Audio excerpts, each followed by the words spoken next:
As if this story couldn't get more complicated, it will for you get more complicated tonight. And what I'm talking about, Lori Vallow, you know all about her, 2 missing kids, 3 dead bodies. She has a niece, and her niece, like her Aunt Lori, was in a bitter divorce situation. And in that case, her husband, Brandon Boudreaux, claims that someone shot at him. Okay, what is going on in this world? Ted Rowland spoke with an investigator looking at the case to get more information.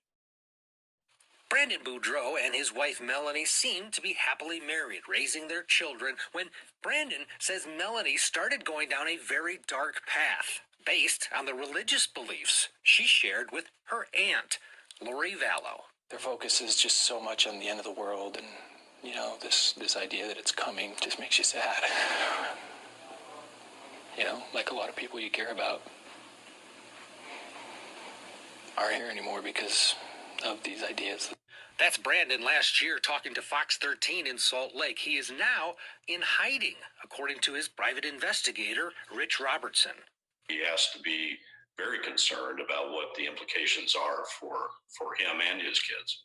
Robertson said at first Brandon didn't think much about Melanie and Lori Vallow's fascination with Chad Daybell and his beliefs about the end of the world.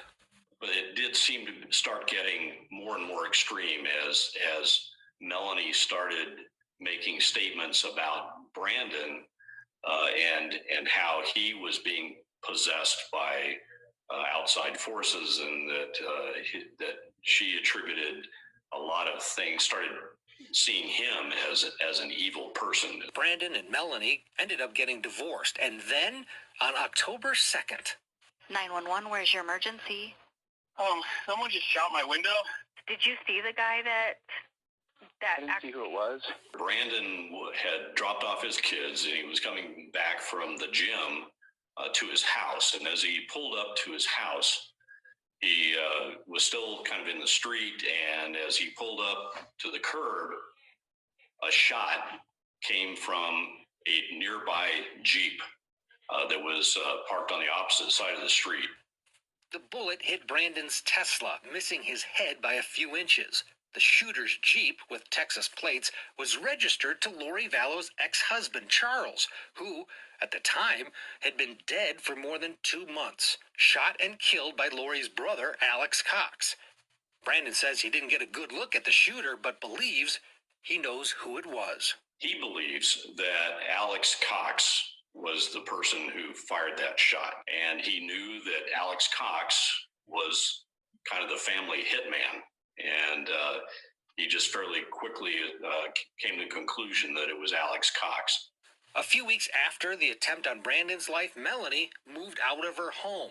Alex Cox was there with a U-Haul, helping her move. Melanie left behind her children's toys and bedding, leaving the children with Brandon. Melanie is now remarried and fighting for partial custody of her children. She claims she didn't have anything to do with the attempt on Brandon's life or what happened to Lori Vallow's missing children, Tylee and JJ. Does Brandon believe that Melanie knows what happened or where Tylee and JJ are? Brandon doesn't know what Melanie knows. I mean, he has his suspicions. He is wondering if she was a conspirator in the whole thing. Melanie's lawyers say she is cooperating with investigators, and while she certainly likes her Aunt Lori, she doesn't know what happened to Tylee and JJ. Melanie is very fond of her aunt. Her fondness for her aunt has, I'm sure, very little to do with her religious beliefs, but more to do with the kind of person that she thinks she is. Brandon, who was very close to Lori and Charles, actually baptized Tylee. He's now worried about the children. I spent the last 11 years of my life spending time with Lori and her now deceased husband, Charles. I don't know why they're doing what they're doing. It doesn't make any sense. I don't know what happened to those kids. I know that there's people who do, and they're not talking.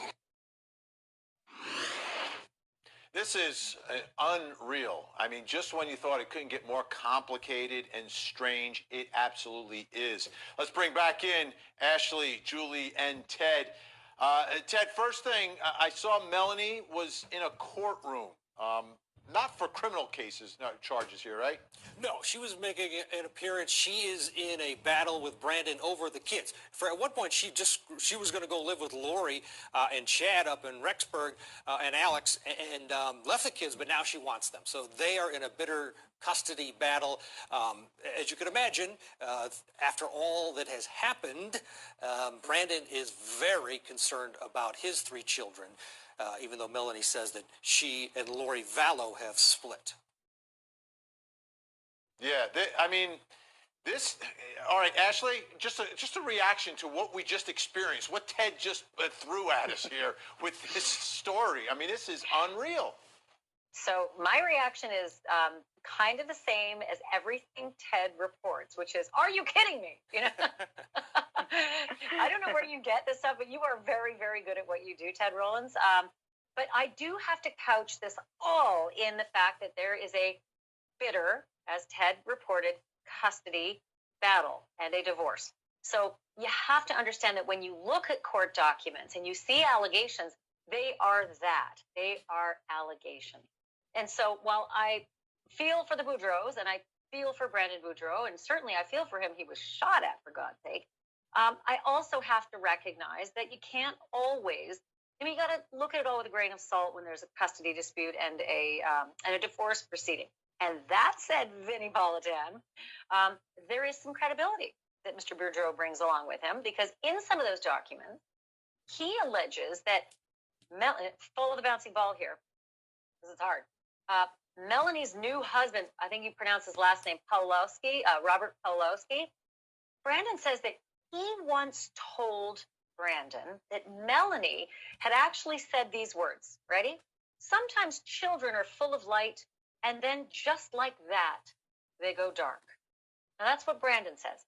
However, there is reporting that says that Robert Pawlowski also corroborated that to police. So that's a very unusual statement to make, certainly in light of everything that we're looking at in this case. That is a very unusual statement to make. But that is the allegation that Brandon is making against his ex-wife, Melani. And if you don't believe him because he's in a custody dispute or in a divorce proceeding, an earlier proceeding, well, maybe you can at least believe the fact that police have said that the new husband has corroborated that. So it's interesting. Yeah, Julie, the other thing, you're putting together pieces here and seeing patterns.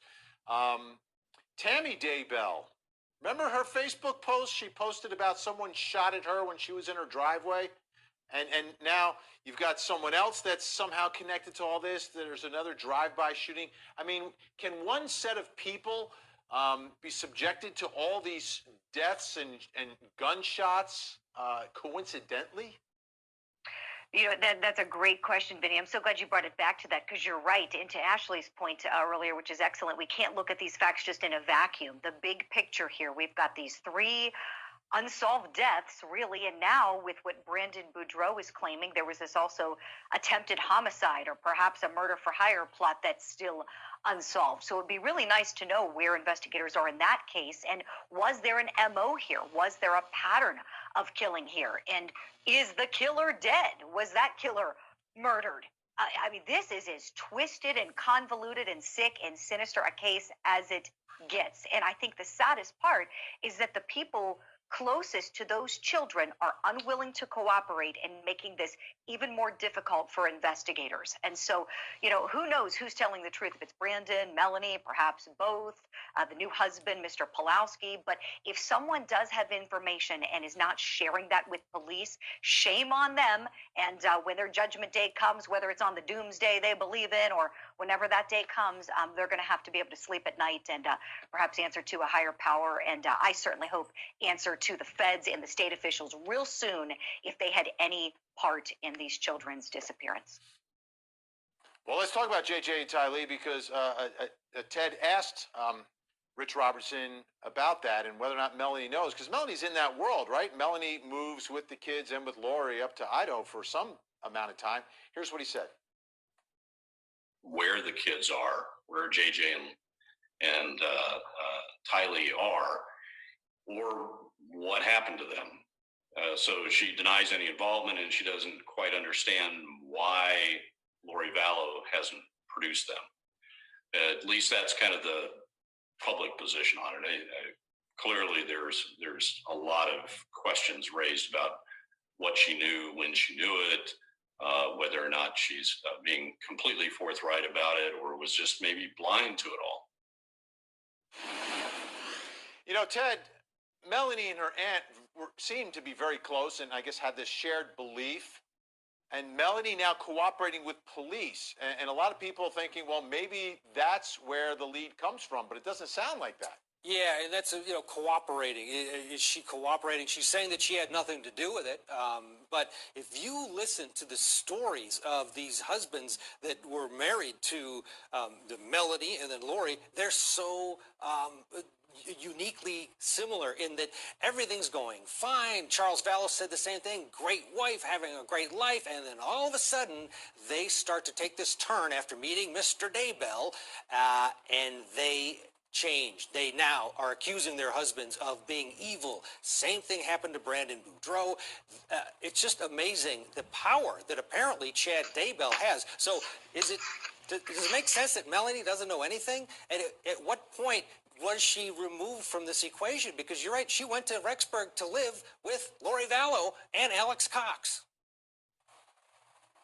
And Alex Cox, Ashley, to me, was the key to this whole thing, right? We know that he shot at least one person to death, Charles Vallow. That he admitted on the spot. We see it on body cam, right? But he's dead now. And that death is Ted's is going to take a look at that one for us, too. I know he's going to be doing that very soon. But that's a difficult one for investigators here, because he was the one that maybe would have been able to give some knowledge as to where these kids are or if something happened to them. But he died too. Yes, Vinny. And we all know that dead men don't tell tales, or do they? Because the truth is, Alex Cox has a bit of a history, and those pesky court records and convictions, they don't go away. And as it turns out, Alex Cox actually got into quite a scuffle with another one of Lori's ex-husbands. Another one of Lori's ex-husbands who ended up dead. 2 dead husbands in 2 years. And that other husband's name is Joseph Ryan. And it turns out 10 years before Joseph Ryan died, he got into a massive one-on-one with one Alex Cox. And Alex Cox was convicted of assault in that incident. So there's a lot to Alex Cox's actions, his volatility.